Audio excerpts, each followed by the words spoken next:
Hello everyone, मेरे channel में आप सबका स्वागत है। मेरा नाम है मृणालिनी। चलिए देखते हैं यूनिवर्स आज आपको क्या मैसेज देना चाहते हैं टैरो के माध्यम से। जैसे मैं हमेशा कहती हूँ, जनरल रीडिंग है तो आपको जो भी पोर्शन रेजोनेट करता है बस उतना ही लीजिए। जो नहीं करता है शायद किसी और के लिए हो, और आपको कुछ भी रेजोनेट नहीं करता है तो आप मेरा चैनल विजिट कर सकते हैं। उसमें आपको और भी बहुत सारे वीडियोज़ मिल जाएंगे। जो आपको रेजोनेट करता है शायद वही मैसेज आपके लिए हो। जेंडर स्पेसिफिक नहीं है, एज स्पेसिफिक नहीं है, और टाइमलेस रीडिंग्स हैं तो आपको जब भी रेजोनेट करता है आप उसे क्लेम कर सकते हैं। चलिए देखते हैं। जी यूनिवर्स, प्लीज़ बताइए जो भी कलेक्टिव इस रीडिंग को देख रहे हैं उनके हाईएस्ट गुड के लिए आप उन्हें क्या बताना चाहते हैं। Thank you for your grace, thank you for the love, thank you for the abundance, thank you for healing, thank you for transformation, thank you for information, thank you for guidance, thank you for conformation. Thank you, thank you, thank you.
कोई यहाँ सच में आपसे लड़ना चाह रहा है, लड़ रहा है, लड़ाई। और मतलब कोई ऐसा व्यक्ति जिसका और आपका बहुत ही स्वीट लविंग रिलेशनशिप रहा हो, लाइक फैमिली है, सिबलिंग्स, पेरेंट्स, रोमांटिकली है, हस्बैंड वाइफ रिलेशनशिप है। बहुत प्यार भरा रिश्ता आपका इस पर्सन के साथ रहा है, लेकिन उस रिश्ते में प्यार नहीं रहा है कभी भी। हमेशा आपने इस रिश्ते में बहुत सारा प्यार, बहुत मतलब आपने हमेशा इस रिश्ते को ऐसे खुशनुमा बनाए रखने की कोशिश की है, हारमोनी बनाए रखने की कोशिश की है। लेकिन जो अदर पर्सन है उसकी तरफ से आपको बहुत कुछ ऐसी चीज़ें एक्सपीरियंस करने को मिली है, बहुत कुछ ऐसी बातें सुनने को मिली है जिसकी वजह से आप उस पर्सन पर भरोसा नहीं करना चाहोगे। और शुरुआत से ही शायद आपको पता थी, शायद शुरुआत से ही इस इंसान ने अपना रंग दिखाना शुरू कर दिया था, आप जानते थे। लेकिन फिर भी इस रिलेशनशिप को सही बनाए रखने की कोशिश आपकी हमेशा रही है।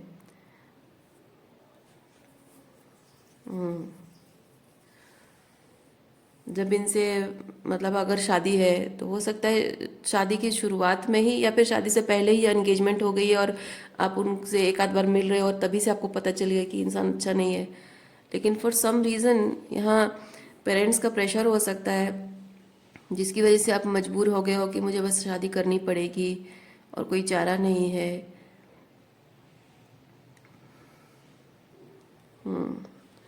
क्योंकि जस्टिस के साथ मैं फील कर रही हूँ कि आपके ऊपर ये रिश्ता थोप दिया गया है। पहले पहले हो सकता है आप खुश हों, लेकिन बाद में आपको पता चला हो कि ये रिश्ता आप पर ज़बरदस्ती थोप दिया गया है। हाँ,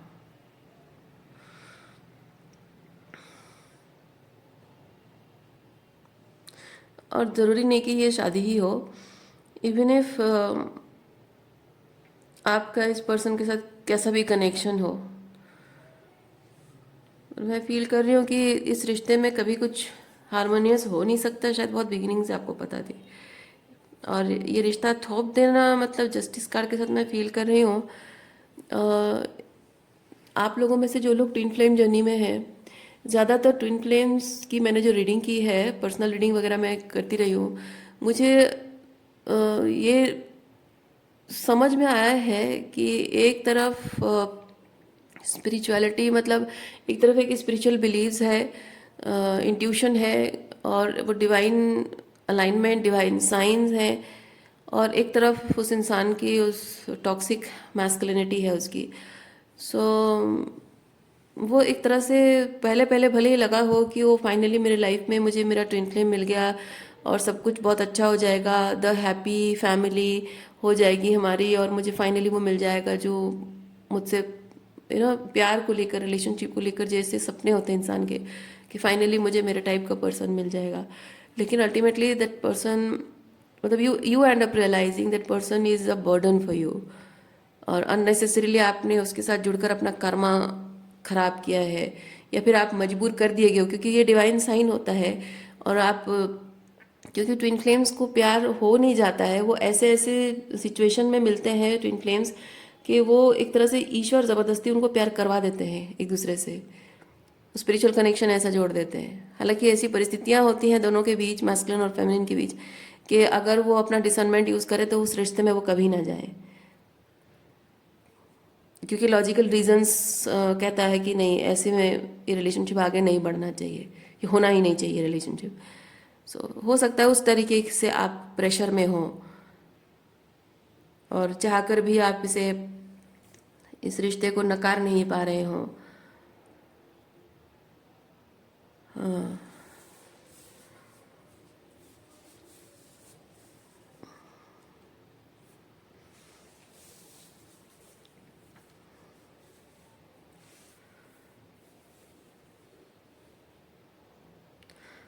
लेकिन लेकिन इतना है कि ओके, बहुत सारे क्योस एंड कॉन्फ्लिक्ट देखने के बाद भी आप इस रिलेशनशिप में अच्छा दिखने की कोशिश कर रहे हो। यस, बहुत कुछ प्रॉब्लम देखने के बाद, बहुत कुछ हर्ट होने के बाद, बिट्रेड फील करने, ये होता है, बहुत बहुत अनसेफ फील कर रहे हो उस इंसान के साथ, साइकोलॉजिकली, इमोशनली, और इसके बाद भी आप इस सिचुएशन में अच्छा देख पा रहे हो। अच्छा ये देख पा रहे हो कि इस सिचुएशन में रहकर आपने किसी तरह से वो इमोशनल मैच्योरिटी आपके अंदर आई है इस इंसान के साथ रहने के बाद, उसके सच्चाई जानने के बाद, या उसे छोड़कर अलग होने के बाद।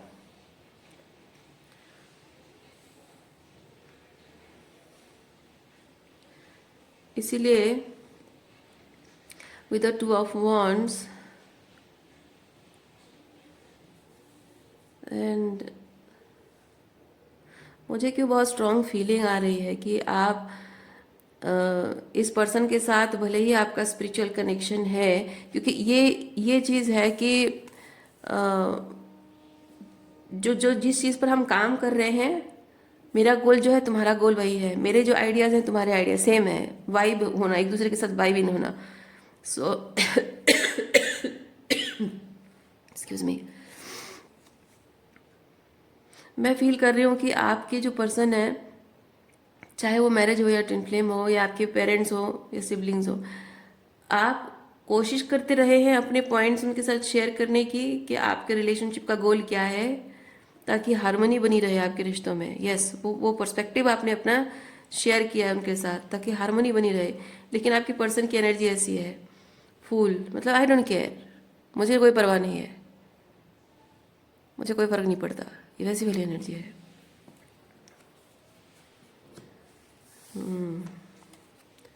और हो सकता है आपकी पीठ पीछे उन्होंने दूसरे ऑप्शंस भी ट्राई किए हों।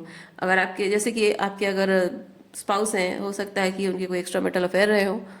आपकी ट्विन फ्लेम है तो हो सकता है उनके भी कुछ अदर एक्सपीरियंस रहे हों अदर पार्टनर्स के साथ, लड़की लड़कों जो भी है।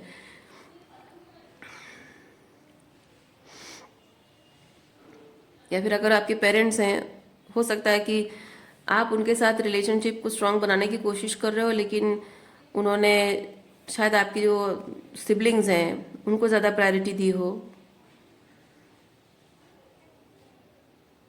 आपकी पीठ पीछे अ, ये होता है कि फेवरेटिज्म, ये है फेवरेटिज्म। ठीक है, वो आपको जताते होंगे कि हाँ तुम ठीक है, हम तुमको भी बहुत प्यार करते हैं, उसको भी बहुत प्यार करते हैं, कोई कोई फर्क नहीं है में प्यार करने में, सब ठीक है। लेकिन वो महसूस आप कर रहे हो, महसूस आप कर पा रहे हो, एनर्जी आप महसूस कर पा रहे हो कि ऐसा नहीं है। उन्हें फर्क नहीं पड़ता आप क्या चाहते हो, आप क्या फील करते हो, उससे उन्हें फर्क नहीं पड़ता है। और वो फेवरेटिज्म को आप सेंस कर पा रहे हो, क्योंकि ये चीज़ है ना, ये क्लाउडेड है, कवर्ड है, ये चोरी कर रहा है, यानी कि ये चीज़ दिख नहीं रहा है, पर आप महसूस कर रहे हो, यू कैन सेंस इट। और जब आप सिर्फ सेंस कर पा रहे हो लेकिन कोई एविडेंस आपके पास नहीं है, तो आप इस रिश्ते में अ, फंसा हुआ महसूस कर रहे हो, या फिर आप अपने खुद के अंदर ट्रैप हो गए हो कि मैं देख पा रही हूँ लेकिन मैं कुछ बोल नहीं पा रही हूँ, बोलूँ भी तो क्या बोलूँ, कैसे बोलूँ, मेरे पास कोई एविडेंस नहीं है कि ये मेरी पीठ पीछे कुछ कर रहा है। लेकिन आप सेंस कर पा रहे हो कि आपके पीठ पीछे ज़रूर कुछ कर रहे होंगे, अगर वो आपके स्पाउस हैं, बाहर जाकर कहीं काम करते हैं, या फिर वहीं आपके शहर में भी अगर है, तो ऑफिस में क्या हो रहा है आपको नहीं पता, लेकिन आप महसूस कर पा रहे हो, आपसे दूर रहना, कटे कटे से रहना। और लेकिन कोई प्रूफ नहीं है, इसलिए आप नहीं कर पा रहे हो। और आपके ट्विन काउंटर पार्ट, उनकी एनर्जी को आप सेंस कर पा रहे हो, लेकिन कोई प्रूफ नहीं है। ओके,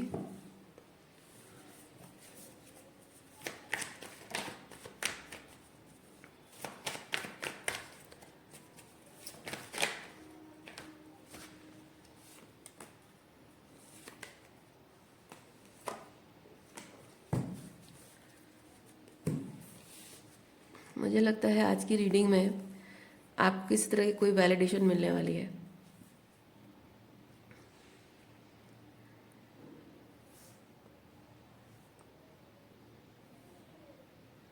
ओह आई सी, जबकि आपके पास कोई प्रूफ नहीं था और इस रिश्ते को आप खोना नहीं चाहते थे, आपने बहुत प्यार और कमिटमेंट इस रिलेशनशिप को आपने दिया था। और जाहिर सी बात है कि कोई रिश्ता ऐसे ही जब मन किया तब छोड़ा नहीं जा सकता है। हालांकि आपके पर्सन की एनर्जी वैसी है कि मुझे फ़र्क नहीं पड़ता वाला एनर्जी है, लेकिन आपका ऐसा नहीं है, आप you are very serious about it. और इसलिए शायद आप महसूस कर पा रहे थे, जैसे मैंने कहा, महसूस कर पा रहे थे कि आपको ये रिश्ता छोड़ देना चाहिए, आपको इनको लेट गो कर देना चाहिए, but you were giving yourself time to be clear about it. क्योंकि जो आप सेंस कर पा रहे हो उसको बिना एविडेंस के आप कुछ बोल कर जा नहीं सकते हो, है ना। कुछ भी ऐसे ही बस मुझे सेंस हो रहा है, मुझे फील हो रहा है, कहकर तो नहीं जा सकते बिना किसी एविडेंस के।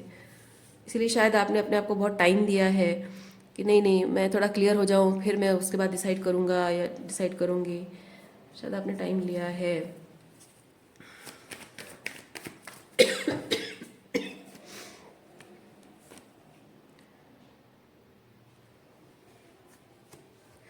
और जितना ज़्यादा समय आपने इस रिलेशनशिप के बारे में क्लैरिटी पाने में, मेंटल क्लैरिटी पाने में, या इमोशनली इस चीज़ को हैंडल कर पाने में जितना टाइम आपने लिया है, उतना ज़्यादा आप ये 10 ऑफ सॉर्ड्स की एनर्जी में जाते रहे हैं।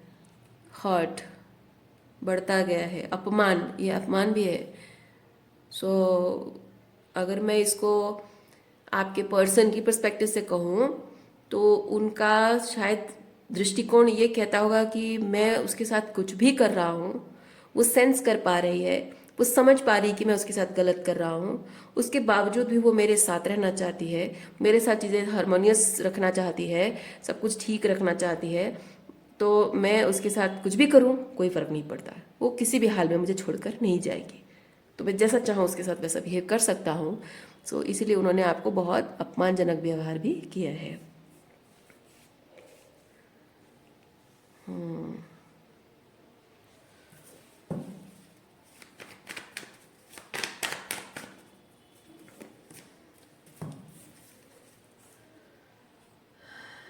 दो नाइट आए हैं यहाँ पे, और टेम्परेंस।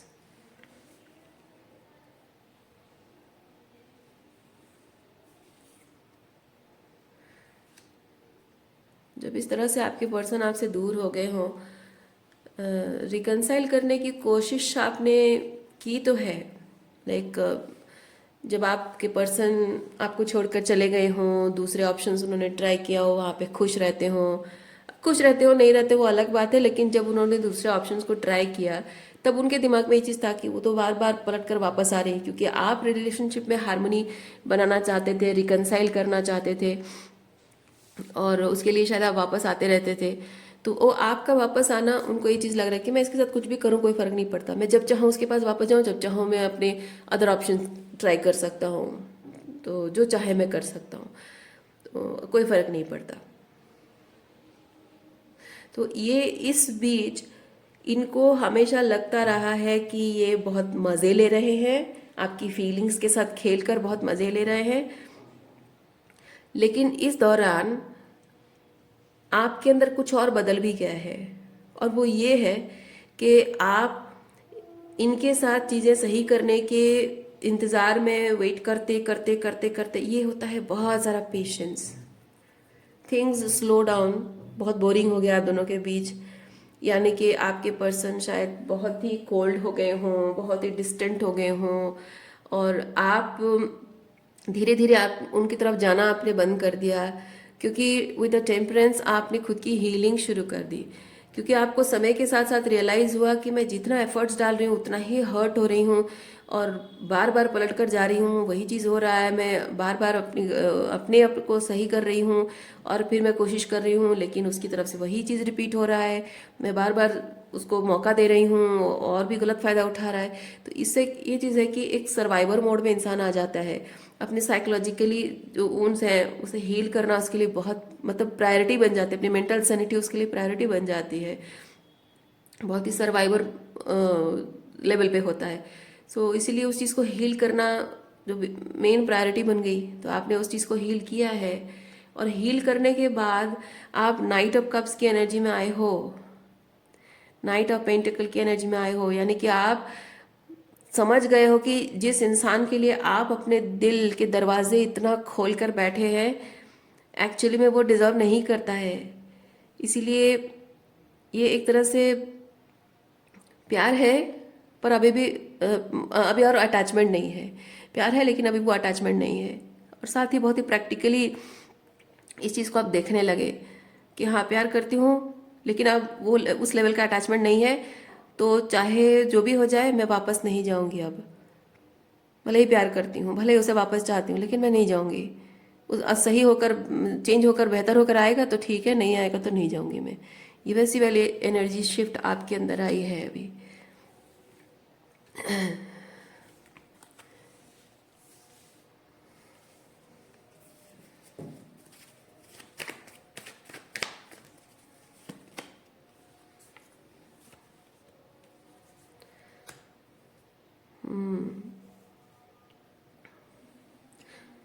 और इस चीज़ से आपने जो भी आपके पास्ट कार्मिक एंटेंगलमेंट थे, वो सारे कार्मिक एंटेंगलमेंट आपने रिलीज किए हैं। Okay, chariot, judgement and nine of pentacle, karmic entanglement जो है उसे रिलीज करना, फ्री होना अपने कर्मा, पिछले पिछले जन्मों के कर्मा। कार्मिक एंटेंगलमेंट मतलब है इस लाइफ टाइम में जिन लोगों से आप जुड़े हैं, पिछले जन्मों के कुछ कर्मा है, उसकी वजह से उनका और आपका जो एक रिलेशनशिप है, जो पहले बहुत अच्छा अच्छा रहा हो फिर टॉक्सिक बन गया हो, तो कार्मिक जस्टिस सर होता है वहाँ पे।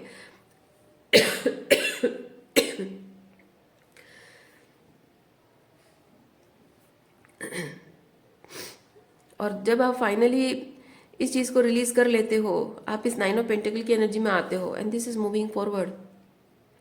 ओके, सो हो सकता है, मतलब इससे मैं फील कर रही हूँ, हो सकता है आप स्टार्टिंग में इस पर्सन के साथ स्पिरिचुअली जुड़े, आपको लगा कि ओ माय गॉड ये बहुत इंटेंस है, मैं इसके बिना नहीं रह सकती हूँ, फिर आपको रियलाइज़ हुआ कि इस पर्सन में बहुत सारे रेड फ्लैग्स दिख रहे हैं, मुझसे तो संभाला नहीं जा रहा है, तो बहुत ट्रिगर होता है, बहुत टॉक्सिक है, फिर आपने उसको पॉइंट आउट किया होगा, अकाउंटेबिलिटी मांगी होगी, इमोशनल इंटीमेसी मांगी होगी, वो भाग गया दूसरे ऑप्शन के पास, और फिर उसके बाद आप उसका इंतज़ार करते रहे, फिर कभी उसके पास वापस जाते रहे, गिड़गिड़ाते रहे वापस आने के लिए, रिकनसाइल करने के लिए बेगिंग करते रहे, लेकिन वो आया नहीं। फिर आपने समझा कि नहीं, मुझे इससे डिटैच होना है, मुझे हील करना पड़ेगा, ये तो मतलब पूरे मेरे एग्जिस्टेंस को ही इसने सवाल बना के रख दिया है। फिर आपने हीलिंग की, प्रैक्टिकल हो गए, डिटैच होकर आपने रिश्ते को मन से रखा। अब धीरे धीरे धीरे धीरे आपको समझ में आ रहा है कि ये जो पर्सन आपकी ज़िंदगी में आया है, ये सिर्फ आपको इस तरह से अवेकन करने के लिए इनडायरेक्ट तरीके से ट्रिगर करने आया है। उसको शायद खुद भी नहीं पता होगा। और अब ऐसा है कि ऐसा होता है कि जब हम मैनिफेस्ट करते हैं किसी चीज़ को, हम जानते नहीं, अगर हम नहीं जानते हैं कि हम जो मैनिफेस्ट कर रहे हैं वो हमारे लिए क्या लेकर आएगा, तो वो बहुत सारा डिजास्टर लेकर आता है। और उसे मैनिफेस्ट करने के प्रोसेस में हमें धीरे धीरे रियलाइज़ होता है कि हमें वो हमेशा से नहीं चाहिए था। हमारी प्रायोरिटीज़ बदल जाती हैं। और अगर आप श्योर है कि आपको क्या चाहिए, मैनिफेस्ट करो, तो वो बात अलग है।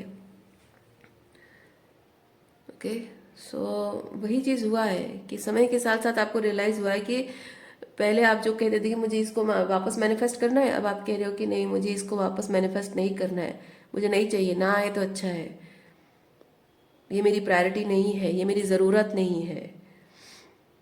अब इसके बिना आगे बढ़ने में आपको बिल्कुल भी दिक्कत नहीं हो रही है, खुशी खुशी आप आगे बढ़ रहे हो।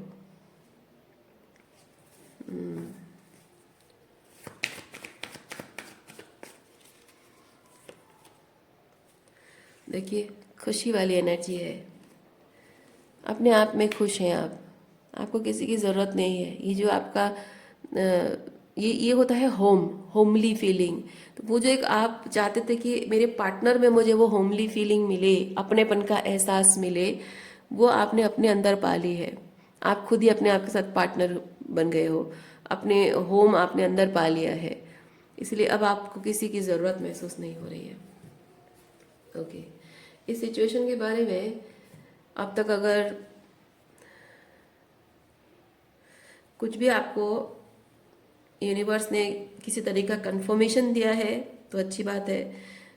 अपनी पावर को क्लेम कीजिए, और किसी भी सिचुएशन से, किसी भी आंसर से, किसी भी क्लोजर से अगर आप डिटैच नहीं हो पा रहे हो, तो इस रीडिंग में आप उस एनर्जी के साथ, अगर आपको क्लोजर मिली है तो डिटैच हो जाइए उस एनर्जी से।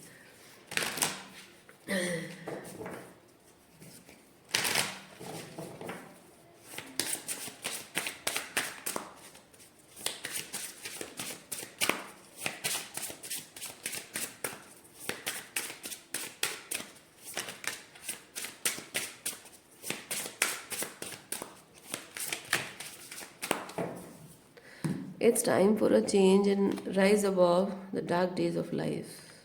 Yes. Time for a change.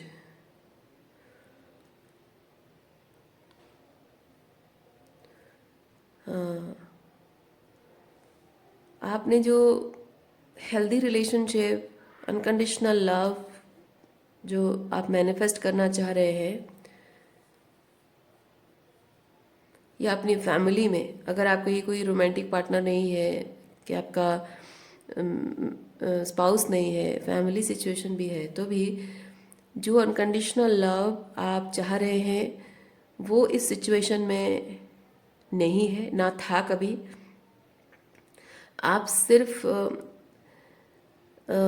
एक तरह से आपकी डार्कनेस, मतलब आप अपने अंदर की खुद की डार्कनेस में गुम हो गए थे कहीं, और उसकी वजह से इन लोगों ने उस चीज़ का फ़ायदा उठाया और प्यार के नाम पे आपको एक्सप्लॉइट किया है। इसीलिए इसीलिए आपकी ये ट्रांसफॉर्मेशन जो है आपको कह रही है कि अब आप अनकंडीशनल लव का, हेल्दी रिलेशनशिप का जो आइडिया आपको मिल गया है, ट्रूली है क्या, होना क्या चाहिए, आप जो समझ गए हैं, तो अब उस आइडिया को लेकर आप मैनिफेस्ट करें। लोगों को, जिन लोगों के साथ आपका कनेक्शन रहा है, उनको मैनिफेस्ट करने की कोशिश ना करें। जैसे मैं हमेशा कहती हूँ, आप एनर्जी को मैनिफेस्ट करो, चेहरा मत मैनिफेस्ट करो कि ये पर्सन होना चाहिए। ठीक है, आप एनर्जी को मैनिफेस्ट करो, जो उस एनर्जी में है, आपके लिए लायक है, आपके लिए है, वो अपने आप आ जाएगा आपकी ज़िंदगी में। तो ये बहुत ही पावरफुल चीज़ मैं देख रही हूँ। आपके अंदर की डार्कनेस में आप गुम हो गए थे, and finally things have changed. This is like cocoon का डार्कनेस है, और यहाँ बटरफ्लाई। एक्सक्यूज मी, बहुत खूबसूरत एनर्जी है।